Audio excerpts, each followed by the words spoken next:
pinuji asmaning Gusti miwah linambaran raos tresna asih ingkang sumusup sanubari sagung para tamu kakung miwah putri rumentah dumateng ingkang dawek mangku gati panjenenganipun Ki Raka Lahman Mardiyanto miwah keluarga para pepunden pinisepuh aji sepuh ingkang satuh kinurmatan awrating mriki kawula mundi dawuh saking panjenenganipun ingkang pinengkuing pakurmatan panjenenganipun Raka Mas Lahman Mardiyanto kinen marak matur gatos sing pahargyan wonten ing dalu punika nggih menika kepareng badhe ngluwari ponaginipun Raka Mas Lahman. Mbok biring samangkih kawula tansah nyuwun donga pamuji para pepunden pinisepuh kakung miwah putri nyuwun doa restunipun eyang cikal bakal wonten ing sarian Surawana lan ugi danyang semara bumi wonten ing padekan Surawana ing samangke ugi kaseksena dumateng Gusti ingkang akarya loka ingkang paring gesang kula lan panjenengan sami para pepunden pinisepuh kakung dalasan putri ingkang sanget kita hormati menggah luaran ponagi menika dinten ingkang sampun kawuri candra ingkang sampun kapengker panjenengan Raka Mas Lahman Mardiyanto kagungan nadar ingkang samangkih badhe dipun luwari wonten ing dalu punika menggah nadar saking panjenenganipun Raka Mas Lahman Mardiyanto utawi pangandikan ingkang kasebat ponagi yen aku duwe anak lenang sok yen tetak arep tak undangke Jatilan Sloga Denawa nggih menika anak kula Kristian Wahyu Putra Nugroho ingkang wonten tengah menika anak kula Kristian Wahyu Putra Nugroho dados pangandikan ingkang kasebat ponagi ngajeng wonten ing dalu punika samangkih badhe dipun luwari ampun ngantos tinagih ingkang tanpa nyambut menggah wiraosipun Kang Mas Lahman Mardiyanto wonten ing dalu samangkih badhe kaluaran awit saking menika kaseksena dumateng danyang semara bumi dusun Surawana kaseksena eyang cikal bakal wonten ing pasarian Surawana lan ugi kapaseksenana ngarsanipun Gusti ingkang akarya jagat lan ugi kula nyuwun paseksen dumateng para pepunden pinisepuh kakung miwah putri awit saking menika luwaring ponagi ing samangkih wonten ing mriki wonten janur kuning pinangka kangge syarat sarana luwaring ponagi ing samangkih nyuwun gungan panjenenganipun Raka Mas Lahman lan ugi panjenenganipun Mbak Yu Nyarmi.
Para pepunden pinisepuh kakung miwah putri mekaten menggah luwaring punagi saking panjenenganipun Ki Raka Lahman Mardiyanto kaseksena para pepunden pinisepuh ingkang sampun kepareng satata lenggah wonten dalemipun Raka Mas Lahman. Punagi kasebat sampun sah sampurna ampun ngantos tinagih ingkang tanpa nyambut. Pinangka panutup ngatur wabillahi taufik wal hidayah. Akhirul salam wassalamualaikum warahmatullahi wabarakatuh. Santi asesanti Suradira jayaning ngrat lebur dening pangastuti. Matur nuwun wedal kula aturaken wasul dumateng kru jadelan panjenenganipun Adi Mas Kumbang, monggo matur nuwun. Matur sembah nuwun. Sampun lumati kanthi prayogi tumrap adicara seremonial wonten ing dalu punika ngadani adicara ulang tahun perak trah wangsa driyan lan ugi trah to setikan lan ugi sakala wau ugi sampun kelampahan kanthi prayogi luar punagi saking kulawarga Bapak Lahman. Nyuwun dawuh saking Mas Sartono menapa Bapak Kepala Desa sampun kepareng rawuh wonten ing dalu punika. Tarian jaranan Mojopaitan bersama Wahyu Manggolo Seto.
Wah.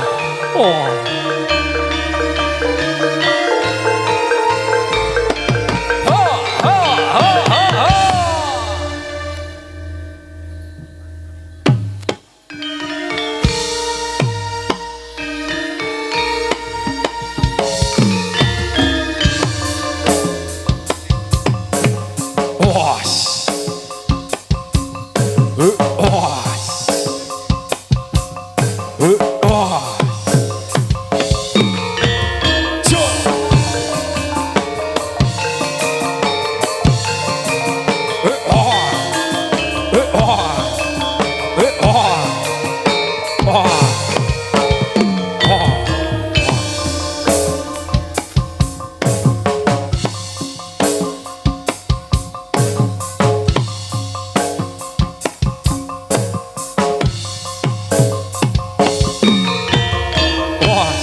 Hey!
kayu ora ding.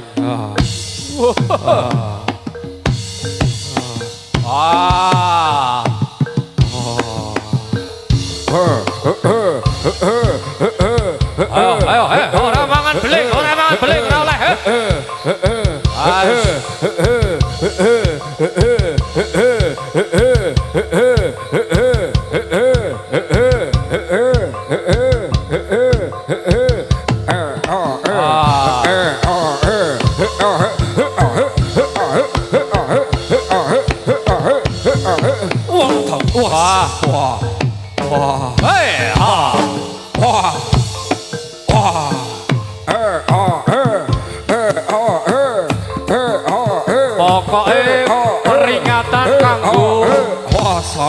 Demit sing ngeslupi. Aja ngasih mangan beling pisan. Ping pindho aja mangan panggang. Kuwi bagiane MC-ne. Walah,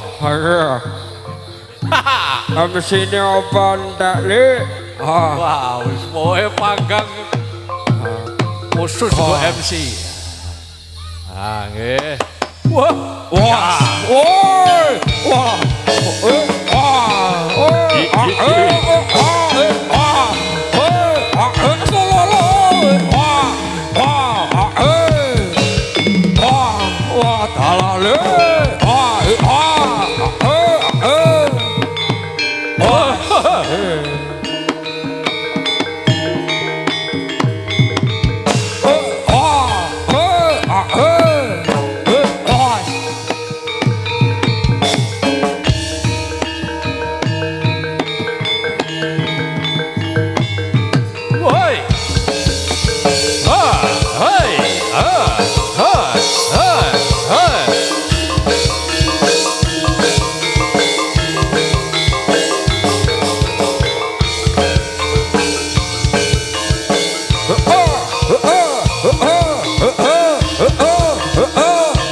Ayo ganti kancane le.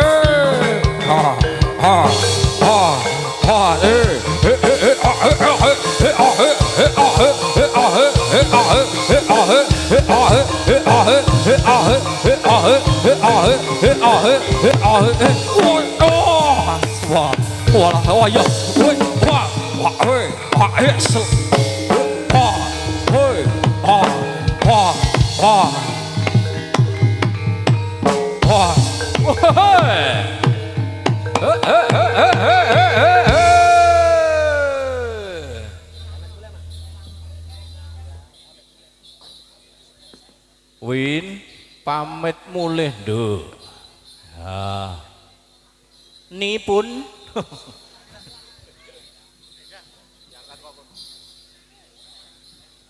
Tintingane pamit mulih sepira lek?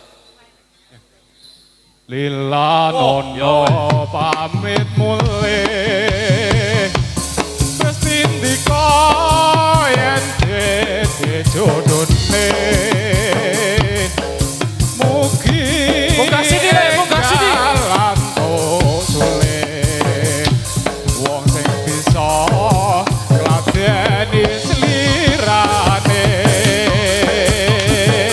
pancen apa jroning ati ninggal ndika wong sing tak tresnani saten kula mboten yen kawon tak dremong lampahi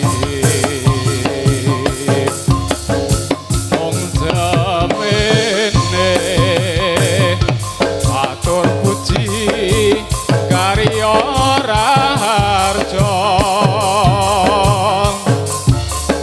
sampungkure aja nganti asring kirim martom Nadane munggah sithik lek. eman benjang Hei,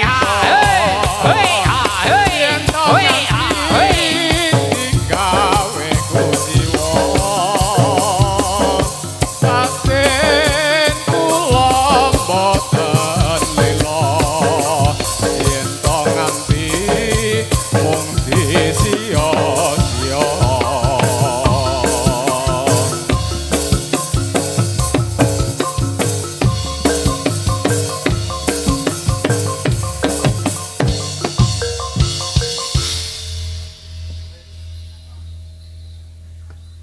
Hadirin yang berbahagia, demikian tadi untuk pertunjukan yang kedua bersama keluarga besar Wahyu Manggolo Seto. Luar biasa, barusan disuguhkan di hadapan penjenengan semuanya sebuah tarian Jaranan Kaprajuritan. Wah, urung mari. Orang mari lek gomble buahe. Ya. Jame wis mepet. Hoi.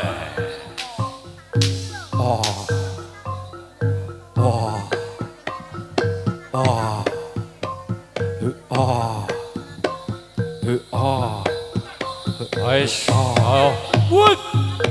Wah. Ditahan lek. Loncat, loncat.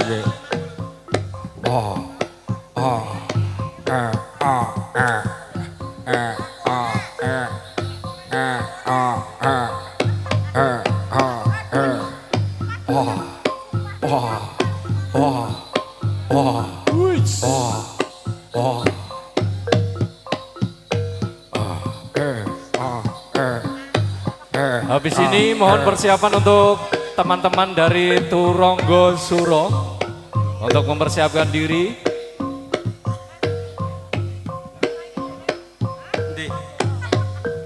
Pengkerawit, pengendang, pemusik, lanuki penarinipun, sumangga persiapan.